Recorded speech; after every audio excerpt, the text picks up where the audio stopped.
آیا از موجودی به نام موکل یا موکل اطلاعی دارید؟ میدونید این موجود چیه و موجودیت اون چه هست؟ با من در ادامه همراه باشید تا در بحث موکل و گرفتن اون و اصلا این موجود گرفتنی هست یا به چه صورت هست من برای شما توضیح کامل رو ارائه بدم و غبار رو از روی این بحث بردارم و برای همیشه این سوال رو در ذهنتون پاسخ بدم. با نام و یاد دادار پایدار و با درود و عرض ادب به پیشگاه شما گرامیان، امیدوارم در هر کجا که هستید دور از کجی و کاستی همراه با تندرستی باشید. یک مطلب رو بارهای بار به شما گرامیان توضیح دادم، این هست که اگر میخواید در زندگیتون به بهترین شکل ممکن زندگی بکنید، بالاخره چرخ روزگار به کامتون بچرخه، چه در علوم غریبه چه خارج از این مبحث، به پدر و مادر به بزرگترهاتون احترام بکنید و این مبحث رو یادتون نره. عزیزان، من شاید از زمانی که به این راه وارد شدم یکی از بیشترین چیزهایی که در گوشم زمزمه شده و شنیدم از طریق دیگران، از طریق دوستان، از طریق عزیزانی که سوال میکردن، بحث موکل یا موکل و گرفتن اون هست. امروز برای شما میخوام توضیح بدم که این بحث چه هست و اصلا سندیت این حرف چه هست. نگاه بکنید عزیزان، ما در علوم غریبه، من قبلا هم توضیح دادم، این رو برای عزیزانی میگم که تازه به جمع ما پیوستن. در علوم غریبه شما 2 مبحث دارید که بسیار بسیار مهم هست و بسیار بسیار در کاری که اصطلاحاً در این عالم میخواید بکنید به این 2 مبحث کلی به اصطلاح میشود گفت که ربط داره. یکی از اونها من قبلا گفتم که ارتباط با عوالم هست. یکی از اونها چه هست عزیزان؟ بحث نجومه که خب ما با این یکی کاری نداریم الان، ولی بحث دوم راه ارتباط با عوالم دیگر هست که خب راحت ترین و اصطلاحاً اون گستردگی و به اصطلاح پوشش دهندگی ارتباط از طریق نیرو نسبت به بقیه امور بیشتر به چشم میخوره. ما در علوم غریبه یا در ماوراء الطبیعه میایم یک بعدی که خودمون هستیم رو با عوالم دیگه جدا میکنیم. این عالم موجودات دیگری است، این عالم هم عالم ماست. یعنی حالا بعدی بخوایم صحبت بکنیم یا هر چیزی، در بین ما یک حصاری واقع هست، یک اصطلاحاً درگاه های واقع هست که شما به راحتی این موجودات نمیتونن از اون درگاه رد بشن. برای اینکه این موجودات بتونن رد بشن و اصطلاحاً بشود گفت که اینها بتونن در اختیار ما قرار بگیرن یا با ما همکاری داشته باشن، شما باید یک سری اعمال رو انجام بدید. اعمال چه هست؟ همون ریاضت ها و چله نشینی های معروف که خب شنیدید دیگه، میگن طرف رفته چله نشینی کرده، ریاضت کشیده برای اینکه بتونه موکل رو بگیره. خب اول من میخوام بهتون توضیح بدم که این موکل چه هست و اینها. نگاه بکنید عزیزان، شما در عالم امروزی انسان ها نگاه بکنید، شما وقتی یه کار دادگاهی دارید، یه جایی دارید، میرید کیو میگیرید؟ میرید وکیل میگیرید و شما میشید موکل وکیل. وکیل که هست؟ وکیل کسی است که برای شما کار انجام میده. در عالم علوم غریبه در اصل آنچه که شما به او مأموریتی رو واگذار میکنید به اصطلاحاً اسمش وکیله، موکل نیست. این متاسفانه حالا نشأت گرفته از جای دیگری است که اومدن اسم او رو موکل گذاشتن، ولی اینکه موکل نیست، او وکیل شماست و وکیل موجودیتی داره، شما به او کاری رو واگذار میکنید و شما موکل او هستید. این که میگن موکل گرفتن یعنی شما موکل اون موجود وکیلید. پس اگر میخواید نیروی رو در زندگیتون وارد بکنید، این موکل نیست یا موکل نیست، شما موکل او هستید.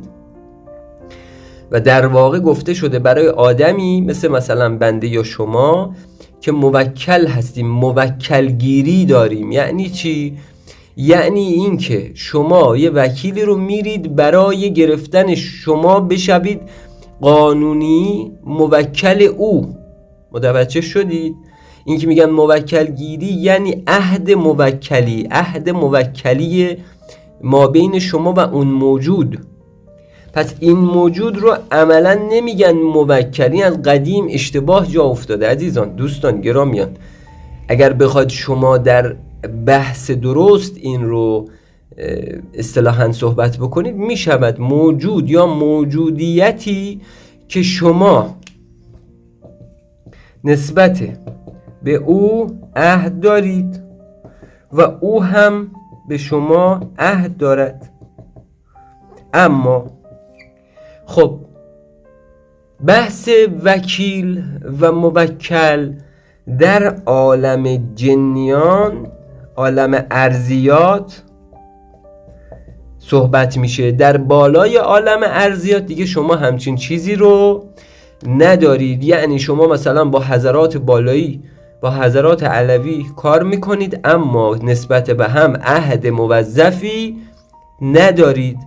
این نیست که شما مثلا بیخ ریش سیبیل اون ملک رو بگیرید و بگید آقا از امروز شما دیگه هر چی من گفتم، هر چی من خواستم، هر چی من درخواست کردم، هر چی گفتم باید بگید بله چشم شما این هست و آن هست. این اصلا واژه درستی نیست و در این عوالم هم جایی نداره عزیزان. پس این رو تا اینجا متوجه شدید. واژه درست گرفتن وکیله و این که میگن موکل گیری یعنی این عهد رو میگن، عهد که باعث میشه شما موکل بشید. گرفتن اون عهد رو بهش میگن عهد موکل، یعنی گرفتن موکل، گرفتن اون اصطلاحاً بنیاد موکل بودن، گرفتن اون چارچوب و موکلیت نسبت به یک موجود.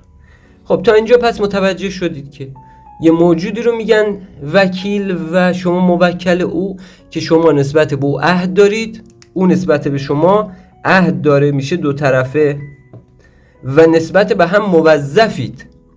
حالا شاید در بعد نسبت به این عهد موکلی توضیحات مفصلتری در یک برنامه دیگه دادم. بحث من امروز این نیست، فقط خواستم توضیح بدم که شما متوجه بشید که روش درستش چه هست. من این رو برای شما روش درستش رو توضیح بدم که انشالله با این آشنا بشید. عزیزان دوستان گرامیان، اینجا اگر توضیحاتی داده میشه مبنی بر این نیست که شما از توضیحات ما برید کاری رو انجام بدید. نه، هدف کانال ما آموزش صحیح و درست و فهم شما از این عالمه. خب قبل از اینکه بریم سراغ بحث اصلی و اینکه شما بحث اصلی رو کامل بدونید، برای اینکه به کانال کمک بکنید عزیزان، اگر ببینید کانال ارزش اون رو داره که در اختیار بقیه عزیزانی که در علوم غریبه دنبال میگردن قرار داده بشه و حمایتش بکنید، ابتدا با چند کامنت انگلیسی، حالا 2 یا چند کامنت انگلیسی عزیزان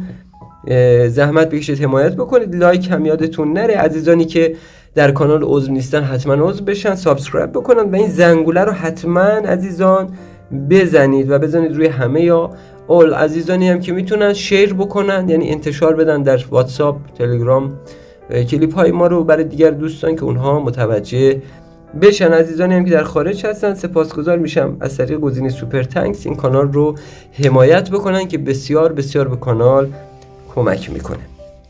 خب حالا بریم روش درستش رو من سریع بهتون توضیح بدم که باید چه کارهایی بکنید. این روش فقط و فقط به صورت استپ بای استپ، یعنی قدم به قدم هست که شما از کجا باید شروع بکنید. برای این عهد موکلگیری اول از همه شما باید راهنما داشته باشید عزیز. راهنما به شما چه چیز رو آموزش میده؟ نحوه اصطلاحاً گرفتن عهد رو. عهدها گرفتنشون مدل های مختلف داره. یعنی شما مثلا بر فرض مثال میخواید یک عهدی رو بگیرید، از چه قدم هایی باید استفاده بکنید، ولی قدم های کلیش رو من برای شما توضیح میدم.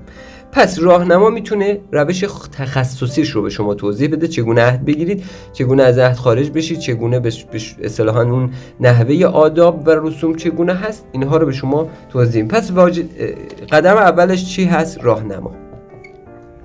راهنمای همون استاد عامل. استاد عامل هم اصطلاحاً دستورات متفاوتی میتونه به شما بده، این نیست فقط یه دستور. خب مرحله دوم از راهنما که شما شروع کردید پاکسازی هست. پاکسازی رو ابتدا باید در چند روش انجام بده. پاکسازی اصطلاحاً، ببخشید من قبل از پاکسازی این رو بهتون بگم، محل اصطلاحاً چله‌گیری. محل چله‌گیری یکی از مهمترین مباحثی است که راهنما به شما اعلام میکنه. میگه که شما باید در کجا برید و در کجا بنشینید و چه اصطلاحاً در اون محل باید چه شرایطی داشته باشه. این محل شرایط محل رو به شما توضیح میده. خب محل رو که پس متوجه شدید چه هست، بعد از اون به شما میگه پاکسازی بکنید. پاکسازی ابتدا مال محله. محل رو که باید پاکسازی بکنید بماند. بعد از اون که پاکسازی محل رو انجام دادید میاد میرسید به مرحله بعدی. پس این رو من اینجوری براتون بکشم که متوجه بشید. یک راهنما هست که راهنما رو داشته باشه در وهله اول. دو، محل هست. اصطلاحاً راهنما به شما محل رو میگه، محل صحیح که به چه هست. بعد از اون میرید سراغ پاکسازی محل که پاکسازی محل رو انجام بدید. چهارمین مرحله بعد از این که شما پاکسازی محل رو انجام دادید و پاکسازی رو متوجه شدید، بعد میایید سراغ چی عزیزان؟ سراغ اصطلاحاً چارچوب چله. چارچوب چله چه هست؟ از اینجا شروع میشه. پاکسازی شخصی که من دستوراتی گذاشتم مثل چسبک، مثل انصراف از ماوره، اینها پاکسازیات شخصی شما هست. یعنی شما پاکسازی شخصی میشید. چارچوب چله این هاست. بعد اون اصطلاحاً بعد از پاکسازی به شما میگه که فردی که راهنمای شما هست اونجا در اون چارچوب چله به شما مباحث خاصی رو میده، مثل اصطلاحاً بخورات، مثل زمان، مثل اصطلاحاً زمان فلکی. خود زمان و زمان فلکی هم جدای از زمان اصطلاحاً، گرچه یک زمان هستند، یعنی مثلا ماه قمری اینقدرش تا اینقدرش، ولی زمان فلکی رو هم باید اینجا بلد باشه. اون هست که میگم نجوم بسیار بسیار مهم و مؤثره. خب بعد به شما کسی که اصطلاحاً عهدی رو میده یا اصطلاحاً راهنمای شما هست در یک امر، به شما بعد از اینکه اینها رو گفت و رسیدید به زمان فلکی و زمان فلکی رو برای شما توضیح داد که مثلا در این زمان شما الان مثلا فلان، مثلا حالا بر فرض مثال مشتری امروز در این خانه هست، یا مثلا امروز قمر در عقرب، امروز مثلا تسلیس مریخ. اینها عزیزان برای چله هایی است که تخصصی هستند، دارم به شما عرض میکنم. وگرنه در چله های عمومی شما همون قمر در عقرب بدونید و برای شما معمولا کافی است دیگه، نیاز به چیز دیگه ای ندارید. خب بعد از اینکه بخورات رو متوجه شدید، زمان رو متوجه شدید، حالا میرسید به چهارچوب فرعیات چله. چارچوب فرعیات چله هست مثل چی؟ مثل منادل شما. اینایی که دارم میگم هنوز به اصطلاحاً عهد موکلی شما نرسیده، فقط اصطلاحاً اصلیات بنیان هست. یعنی بنیان شما رو با این مطلب دارن به اصطلاح میچینن. منادل شما، خب ممکنه یک چلی 2 تا مندل داشته باشه، ممکنه یک چلی 3 تا مندل داشته باشه، ممکنه یک چلی 1 مندل داشته باشه. با همدیگه چله ها فرق میکنن. بعد زمانی که شما مندل رو میخواید بچینید عزیزان، باز هم اینجا منادل متفاوت میشن. بعضی منادل نیاز به نشان داره، یا همون چیزی که بهش میگن سیگل یا سیجل. بعضی منادل نیازی به نشان نداره. نشان همون نشانی است که طرف مقابل از به اصطلاح اون موجودی که شما میخواید بگیرید به شما میده. حالا این نوعی تعهده، اینها نوعی تعهده از اون چیزی که اون موجود با او شناخته شده است و بر روی اون عهد داره. تا اینجا همه معمولاً با همدیگه شبیه هستن. اما بعد از این که شما باید بدونید چه هست؟ نحوه چله نشینی هست. یعنی شما کسی که میخواد برید چله بشینید باید بدونید اون چله‌ای که میخواد بشینید چند روزه. این در روزهاش مثلا صبح آیا باید بشینید یا شب باید بشینید یا مثلا بعد از ظهر، در چه زمانهایی هست. چله میاد خصوصی تر میشه. بعد از اینکه چله میاد خصوصی تر میشه، اینها رو دیگه حالا از این به بعدش رو من در به اصطلاح این موجود براتون، در این موجودیت براتون میگم. شما اومدید متوجه شدید، زمانتون رو مشخص کردید، همه چیزتون رو مشخص کردید، نشستید و میخواید انجام بدید. به شما توضیح دادن که مثلا شما در روز 2 بار باید برید تو خط چله، 1 بار باید برید. مثلا خط چله‌تون چه هست، بخوراتتون مثلا صبح، ظهر، عصر، چه زمانی است، بخور نوعش چه هست، اینا رو براتون توضیح دادن. از شمع استفاده کنید، از آتش استفاده کنید، از چه استفاده کنید، از چاقو استفاده کنید، نه از میل، کارد، علم، از چی استفاده بکنید، اینا رو بهتون توضیح میده اون فردی که میخواد. و مندلش رو چگونه ببند و مندل مثلا تخصصی شما رو بهتون بده یا مندل خودش رو به شما بده، اینا رو باشون کاری ندارم. نشستید اینجا، خونتون رو پیدا کردید، محلتون رو پیدا کردید، پاکسازی کردید، همه اینها رو تموم کردید، نشستید اینجا و دارید انجام میدید. زمانی که به اینجا رسیدید تازه اصل مطلب شما شروع میشه. بستگی داره به زمان چله شما که زمانی چله شما از چه زمانی تا چه زمانی مقدماتیه. یعنی در این زمان مقدماتی ممکن هست که شما فضای سیگنالی خودتون رو دارید مهیا میکنید. با تکرار و تمرکز چیکار میکنید عزیزان؟ هی این لایه های انرژی رو دارید هی میچینید، هی دارید قدرت دور اینها رو بیشتر میکنید تا زمانی که بتونید درگاه ها رو باز بکنید. درگاه رو که باز کردید موجودات میان. پس این فضای مقدماتی، فضای سیگنالی تا قبل از ورود موجود هست، موجودات هست. اون رو هم باز باید استاد راهنما به شما تشخیص بده. مثلا تا بین روز اول تا مثلا 10 هیچ اتفاقی نمیفته، روز 7 هیچ اتفاقی نمیفته. چیزهایی هم هستند که ممکن هست برای عده بسیار بسیار کم اتفاق بیفته. مثلا در روز دوم طرف مدیوم بسیار قوی هست، چشمش باز هست و این اتفاق برای فرد مورد نظر بیفته. مثلا شما مثلا فرد مورد نظر میره میشینه چله، استاد بهش میگه از روز 1 یا مثلا 10 اتفاق نمیفته، ولی اون فرد مورد نظر چون چشمش بازه، چون خیلی از مسائل رو میتونه رؤیت بکنه و قدرتش بالاست، اینو هم باز به قدرت خودتون و چاکرای شما برمیگرده، در روز دوم اتفاقات رو شروع میکنه به دیدن. پس این فضای مقدماتی در معمولا افراد یک روز مشخصی داره، حالا 1 روز 2 روز بالا پایین، ولی در افراد بسیار بسیار خاص چه هست؟ اتفاقات عجیب غریب هم ممکنه بیفته. از فضای مقدماتی که شما گذشتید میرسید به چی؟ به باز شدن درگاه ها یا اون فضای اصلی چلتون. دیگه از اونجا برای شما اتفاق شروع میکنه به افتادن. دیگه اونجا استاد راهنماتون بهتون میگه مثلا در این مثلا زمان ممکنه مراحل اینجوری باشه یا نباشه، یا مثلا عده‌ای بیان شما رو گول بزنن، عده‌ای بیان به شما بگن آقا امروز مثلا این کارو بکن، بیا بیرون، ما به شما هرچی بخوایم میدیم، اون فردی که میخوای من هستم، مثلا گول نخور، حواست باشه این کار رو انجام ندی. اگر اومدن گفتن بیا بیرون ما همون فردها هستیم، این نشانه مشخصه اونها این هست و این کارا رو انجام میدن. دیگه اونجا فضا میشود تخصصی. درگاه که وقتی باز میشه توضیحات تخصصی رو نیاز داره تا زمانی که میرزه به روز موعود.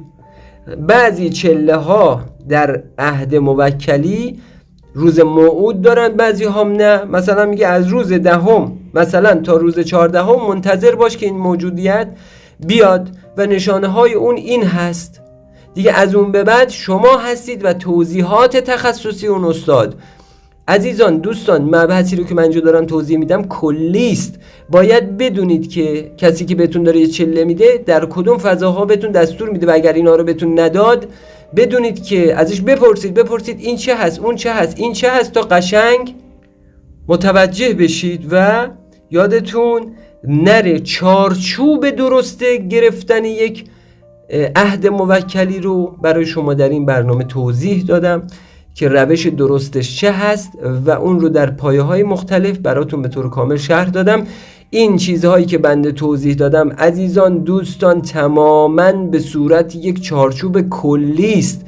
این چارچوب ها می تواند در دستورات مختلف کلیتش مقداری با هم عوض بشه، ولی در کل همه اون چیزی که من بهتون گفتم در همین چارچوب خلاصه میشه و حول و حوش 20 شرط اصلی داره که معمولاً چله ها با توجه به نوع عمومی و خصوصی بودنشون فرق میکنه. چله ممکنه 5 روش داشته باشه و چله ممکنه زیادتر.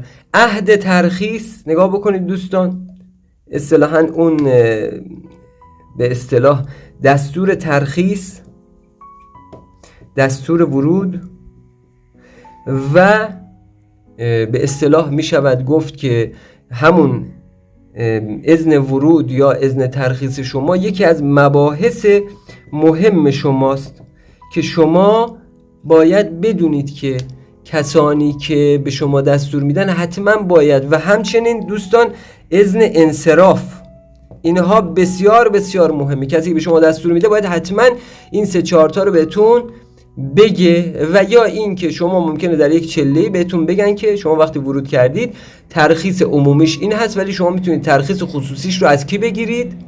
از خود اون فرد مورد نظری که با شما میاد و عهد ببنده. بسیار بسیار بسیار باید در این موضوع انشالله بگیرید. و باز هم دارم عرض میکنم به شما این بسته به نظر کسی است که به شما دستوری رو میگه و میده. بسیار بسیار در این مباحث باید دقت بکنید، گرچه من همواره توصیه کردم و همواره توصیه میکنم این مباحث رو سعی بکنید انجام ندید عزیزان. مباحث سفلی و ارضی بسیار بسیار خطرناکتر از اون چیزی هستن که شما فکر میکنید. حالا اون چیزهایی که بزرگواران بالایی هستن خودشون که خطری ندارن، اما آنچه که برای شما در محدوده ایجاد میکنن بسیار ممکن هست موجودات اطراف خطرناک باشن. بدون هیچ پیش زمینه، بدون پاکسازی، بدون روش درست، بدون روحانیت شما داخل این مراحل پا نگذارید که ممکنه خطر مرگ همراه شما بیاد و نه تنها چیزی آیتون نشه، زندگیتون، فرزندانتون، همه اینها رو دچار مخاطره بکنید. امیدوارم برنامه امروز رو با گوش جان گوش داده باشید. بفرستید برای اونهایی که نیازمند هستن. برنامه رو حمایت بکنید با لایک کردن، کامنت. عزیزانی که میتونن حمایت مالی بکنن سپاسگزار میشم که این راه رو ادامه دار بکنیم، به ما کمک بکنید، چون این کانالش اسپانسری نداره و بتونیم بیشتر در معرض دید عزیزانی که نیاز دارن باشیم. تا برنامه و تا زمان دعا و آموزش دیگر، دادار پایدار یارو یاور شما.